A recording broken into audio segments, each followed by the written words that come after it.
मनीष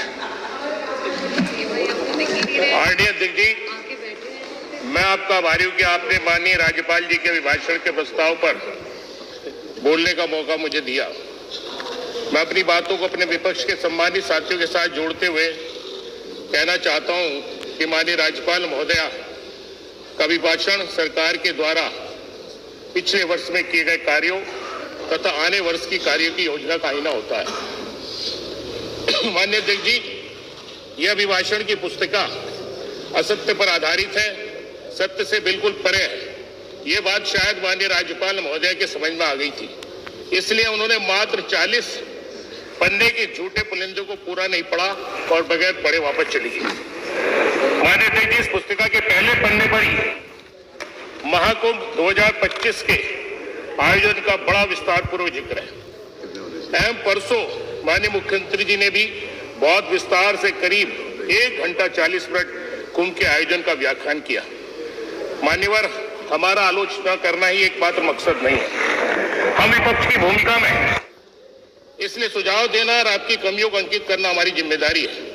माननीय से आपसे कहना चाहता हूं कि आप लोगों के अनुसार करीब 55 करोड़ श्रद्धालुओं ने पावन त्रिवेणी पर आस्था की डुबकी लगाई।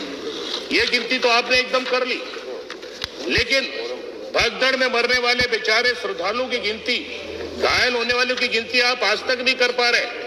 आखिर आपके द्वारा किए जा रहे आंकड़ों पर जनता को विश्वास क्यों नहीं हो रहा? कुछ तो गड़बड़ है, कुछ तो दाल में काला है।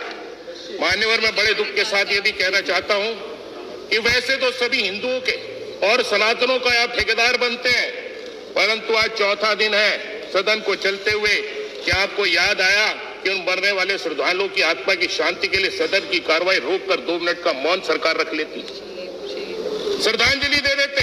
अरे आपको इस देश में रह रहे मुसलमानों से तो इतनी नफरत है कि आपका बस चले तो आप सब पर बुलडोजर चलवा दें, गोली चलवा दें या पता नहीं क्या क्या कर दें।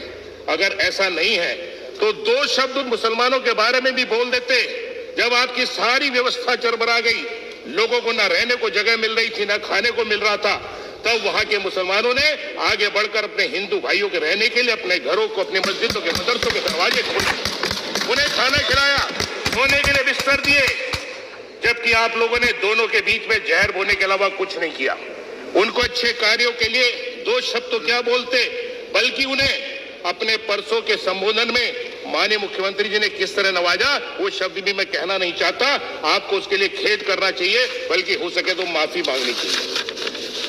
जरा सी संवेदना दिखा देते उन हिंदुओं के प्रति, मुसलमानों के प्रति तो आप दिखाओगे नहीं, परंतु नहीं, आपको तो सिर्फ हिंदुत्व का ढिढोरा पीटना है।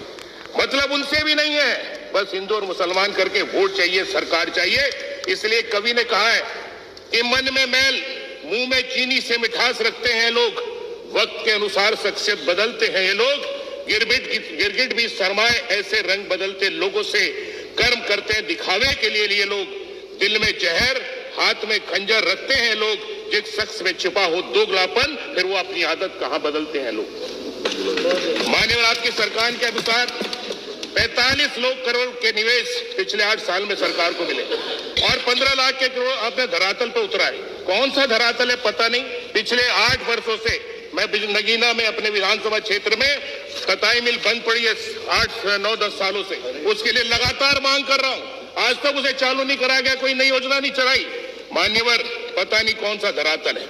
मान्यवर, बहुत खुशी की बात है कि आपने इस पुस्तक के अनुसार प्रदेश को एक्स प्रदेश के रूप में जाना लिखा है, परंतु यह देन भी हमारे नेता माननीय अखिलेश यादव की है। मान्यवर, आप लोगों ने बड़े गर्व से लिखा है कि उत्तर प्रदेश सर्वाधिक मेट्रो वाला, सेवा वाला राज्य है। मान्यवर, ये गर्व की बात भी अगर है तो हमारे माननीय नेता अखिलेश यादव जी की वजह से। मान्यवर, आपने कुल 8 नई मंडी बनाने का जिक्र किया, आपने उन मंडियों को खत्म कर दिया, केवल 8 मंडी बनाई, बाकी जो पहली मंडी थी उनको खत्म कर दिया। आज वहां पर कोई कारोबार नहीं होता, आज बिचौलियों के माध्यम से धान खरीद होती है, गेहूं खरीद होती है। सपा सरकार में बनी मंडियां जिसमें सरकार का करोड़ों रुपए लगा, वो बंद पड़ी है, वो आज तक शुरू नहीं की जा सकी। ऐसा ही उदाहरण मेरे विधानसभा क्षेत्र नगीना के हेडक्वार्टर ब्लॉक 1 कोतवाली का है।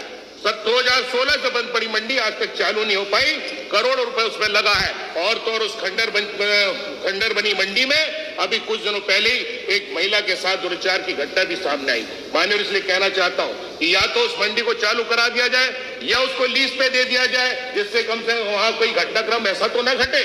माननीय, बहुत बड़ा चढ़ाकर आपने दुग्ध उत्पादन का जिक्र किया, जबकि हकीकत यह है कि बड़े दुख के साथ मुझे कहना पड़ रहा है कि दुग्ध उत्पादन आपने खत्म कर दिया।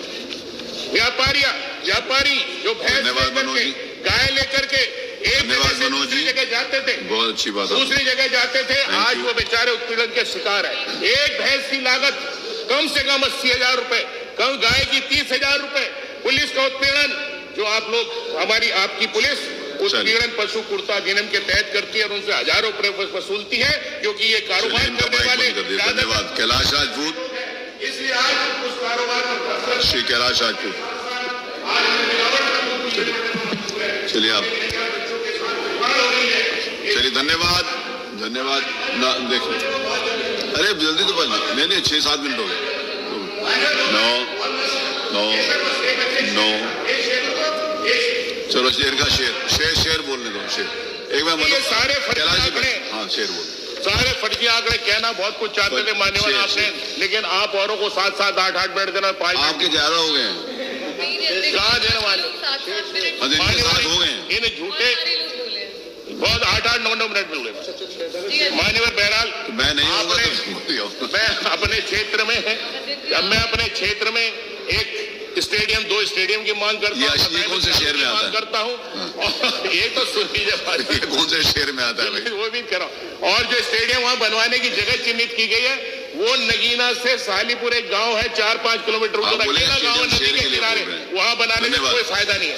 इसलिए अंत में आपको सुझाव देते हुए कि अपनी योजनाओं को धरातल पर लाएं, जनता की भलाई के लिए काम करें, ना कि झूठी योजनाओं को दिखाकर उन्हें ठगने का काम करें।